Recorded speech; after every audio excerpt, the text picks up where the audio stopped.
مرحبا وأهلا بكم في برنامج داخل واشنطن. معكم مضيفكم روبرت ساتلوف.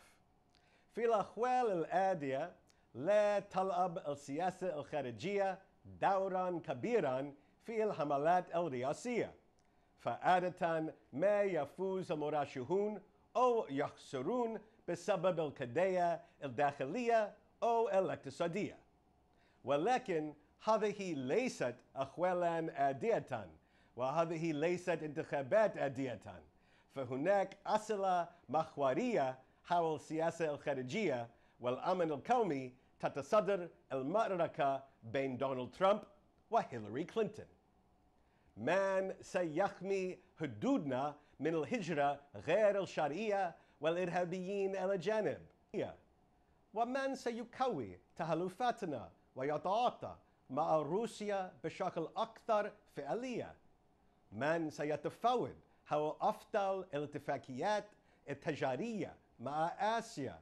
من سيعزز اتفاق إيران النووي ويواجه الإيرانيين في إنهاء الشرق الأوسط؟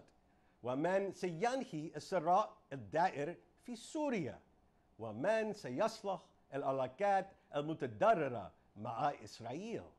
لمناقشة أمر المرشحين ووجهات نظرهما حول بعض هذه القضايا الملهمة، يسرني أن أرحب باللجنة التي تضم خبيري السياسة الخارجية دينيس روس ووان زراتي.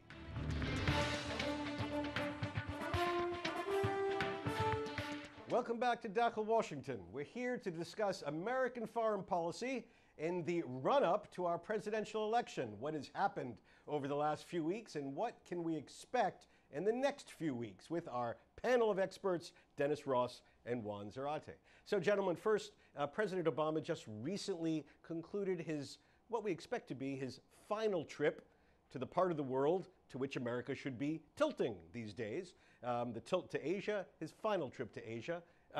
Was this a positive farewell for the president in Asia? Did this go well? Well, I think it went as well as it could have gone. I mean, part of the issue at this point is that everyone he's meeting with knows that come the end of January, there's a new president there. So yes, there were some interesting flaps when he was in China for the G20. You know, there was obviously some protocol problems that were related to that. But the truth is, if you look at the content of his meetings, they seem to have gone as well as they could have. I think the serious commitment on the part of the Chinese and the United States to deal with implementation of the climate control accord, I think that is a significant development, and it sends a message to the rest of the world. You know, I didn't expect that you were going to have anything else dramatic emerge from this trip. It's pretty hard even to generate a lot of attention about it simply because the focus is pretty much on our elections. And just on this one, when you look back over 8 years, just in that part of the world, put aside the horrors in the Middle East and elsewhere, would you say that we are in a better place today in Asia than we were 8 years ago? It's a muddied picture, actually, and I think that's part of the overhang of this final trip for President Obama. President Obama, who talked about the pivot to Asia, being the first Pacific president, if you will, having been born in Hawaii and facing toward the east, understanding that growth economically and power dynamics internationally are shifting to Asia. But aside from the little controversies in China and then in Laos with the Philippine president, there are substantive overhangs. The rise of China and the growing tension in the South China Sea, the unresolved issues surrounding that, the future of the trade pact, the TPP as it's called, the Trans-Pacific Trade Partnership, which hasn't gotten much political support here in the United States. And frankly, the question as to whether or not the U.S. can pivot to Asia amid all of the other challenges around the world. The American president again finding himself sort of sucked back into the crises of the Middle East. And so I think the president has tried to shift attention to Asia, but there is a lot of uncertainty as he took his last trip to Asia. Mm-hmm. Well, we're going to get sucked back into the Middle East too, because since we last met, there have been some rather substantial changes in the tragedy in Syria, siege of Aleppo, Turkish incursion. So let's look at first the situation on the ground. How pivotal is this change that we've seen on the ground, Denis? Well, there's several different developments that are taking place. One obviously is Turkey has gone in and the president of Turkey, Erdogan, has made it clear they're going to stay there until they're satisfied. They believe that they now are one of the arbiters of what the final shape of Syria is going to look like. That's clearly a new development, and it's complicated because on the one hand, they clearly moved ISIS back from certain places, but they also moved back the Kurds, who the United States has been supporting and has identified as the most effective fighters against ISIS. Well, let me focus on one piece of this. I can only imagine that our viewers can legitimately ask, how is it possible that America's NATO ally, Turkey, is shooting at the forces that America is arming and funding in Syria?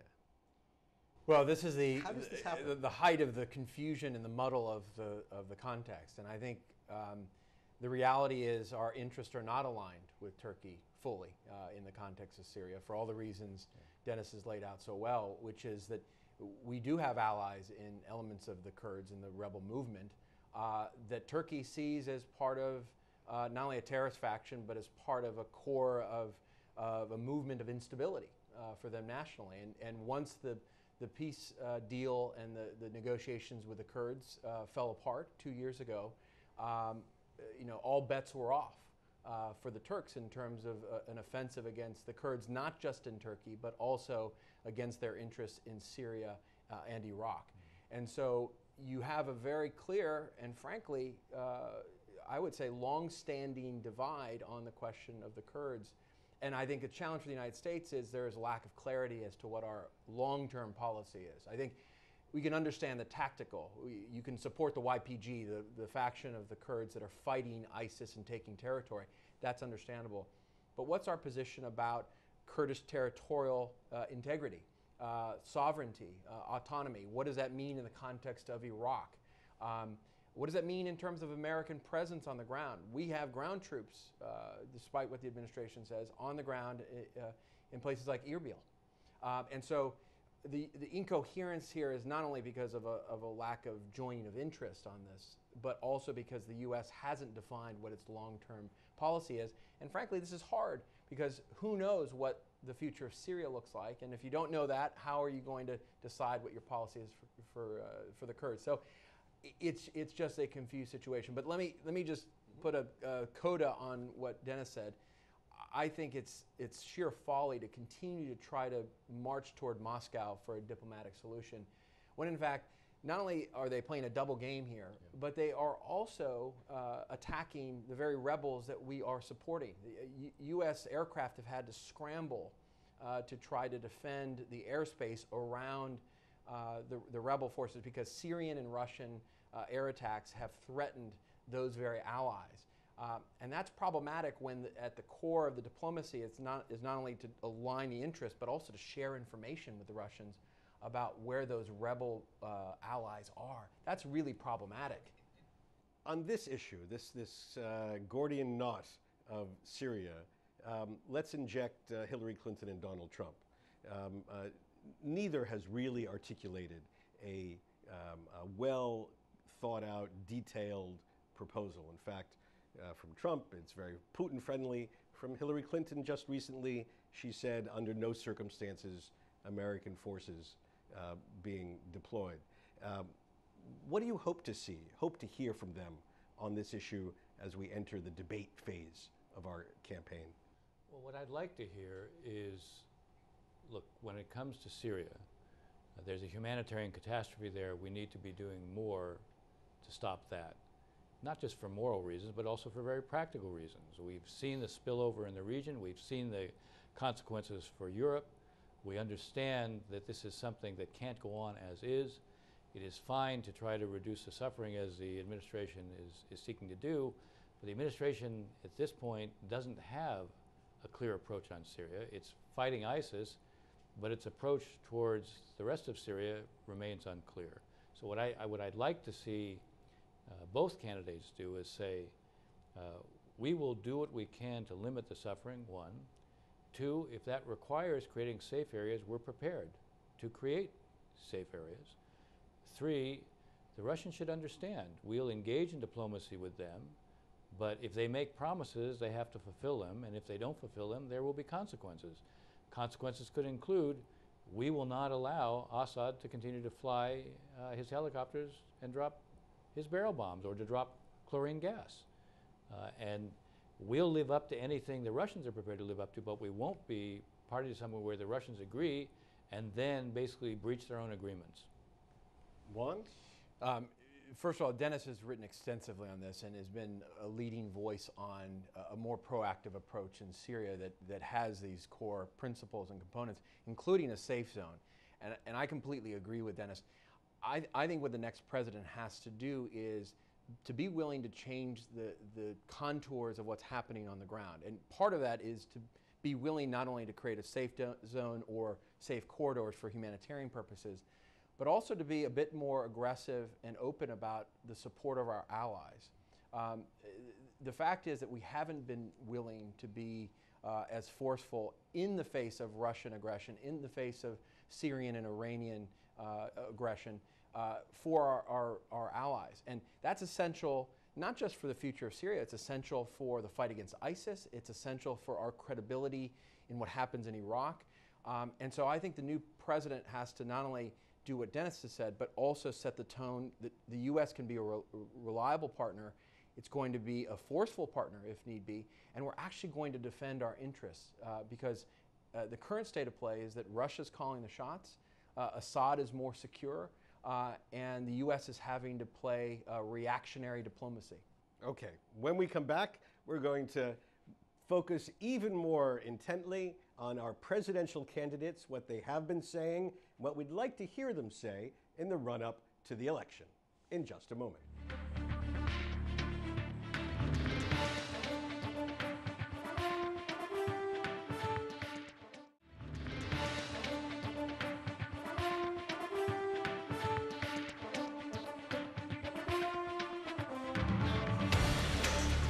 So Juan, a country that often doesn't figure in our presidential election, Mexico, was on the front pages recently as the main focus of foreign policy, at least for the Trump campaign. What happened, and is this important? Well, candidate Trump has obviously made Mexico the boogeyman in the context of immigration, of border security.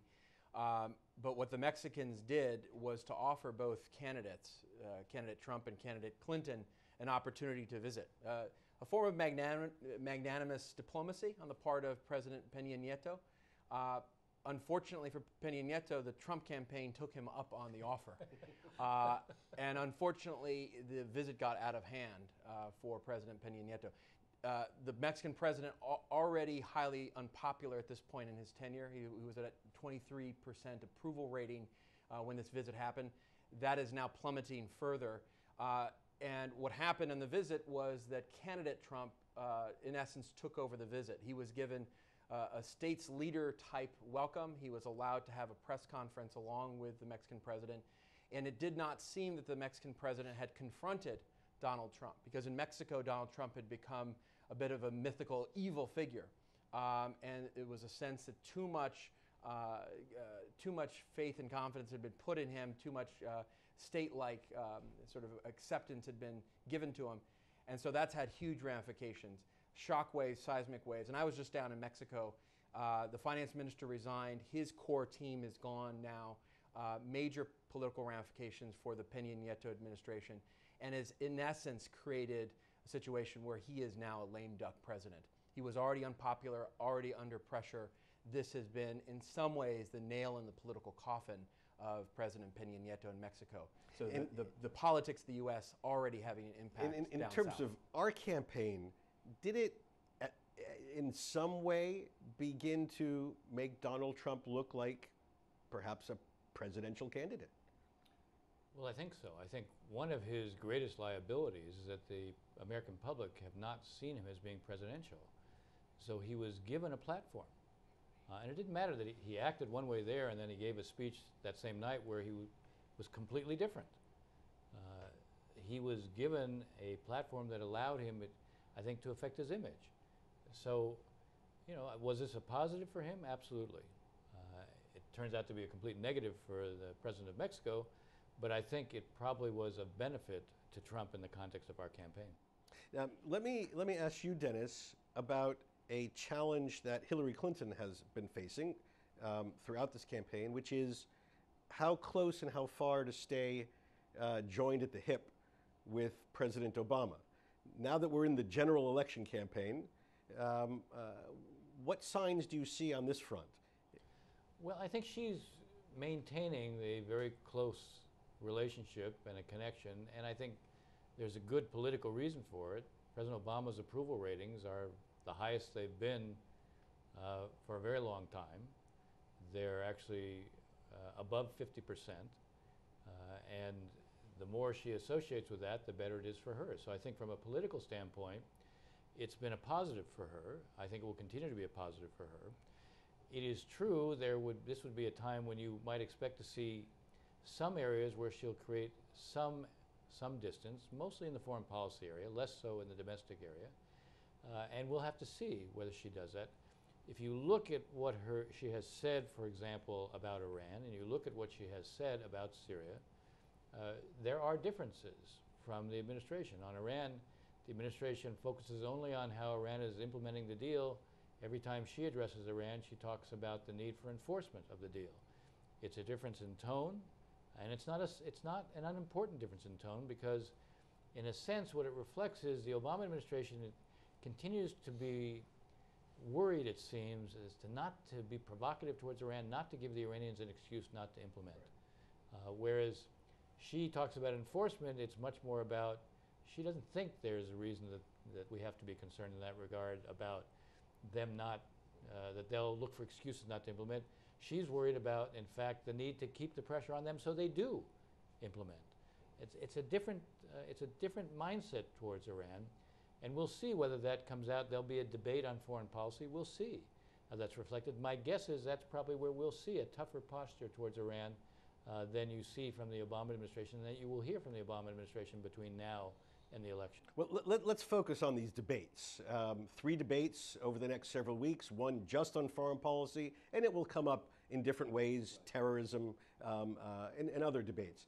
Juan, what would you like to hear? What question would you like to hear posed to the 2 candidates?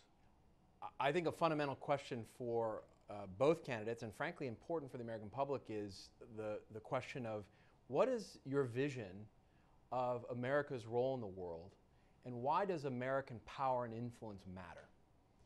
And the reason I think that's an important question is it forces the candidates to articulate what their core principles are for how they think about American influence, especially in the 21st century, especially as the map is shifting. There are challenges to American power. And secondly, it forces them to articulate for the American public why any of this matters. And frankly, it challenges what has happened in both parties, which is this isolationist tone and thematic that has really driven the policies, even to the point where the areas of convergence and divergence between Secretary Clinton and President Obama are driven in part by this sense that the American public is more isolationist. Her rejection of the Trans-Pacific Trade Partnership, which she was a party to and actually advocated, is, I think, a reflection of that. And so that question, to me, is the core essence. And then everything else derives from it. How are we going to deal with Syria? Why are we going to deal with ISIS? How are we going to do that? All of that derives. Big vision question. What would you like to hear? I agree with that. I mean, I think that's a fundamental question because it gets to the heart of what we're going to do in foreign policy. I think a related question is how do you approach allies? I mean, one issue that exists today, and Juan was touching on earlier, is that we are today, fairly or not, there is questioning about America's resolve and its commitment to its allies. It's not just its role in the world, is the United States reliable? You say this as someone who's just returned from visiting some allies in the Middle East. Having been to Saudi Arabia, Turkey, and Israel, obviously 3 very diverse countries, but that was actually common in all 3 places. All 3 countries emphasized the importance of the American relationship, the U.S. relationship being a pillar of, in a sense, their well-being, and at the same time, questions being raised about would the United States continue to play a role? Would the United States continue to be a reliable ally? Now, it's not a simple thing when you're visiting these countries. You emphasize we are, but the fact that they're asking that question means that it needs to be addressed, and I think I would like to see it addressed in the context of the debates. Okay, well, when we come back for our next show, we will find out whether indeed the candidates have been asked these big questions and what they said. So, gentlemen, thank you very much for joining us in Dakhel, Washington. Look forward to our next show. Thank you. Thank you.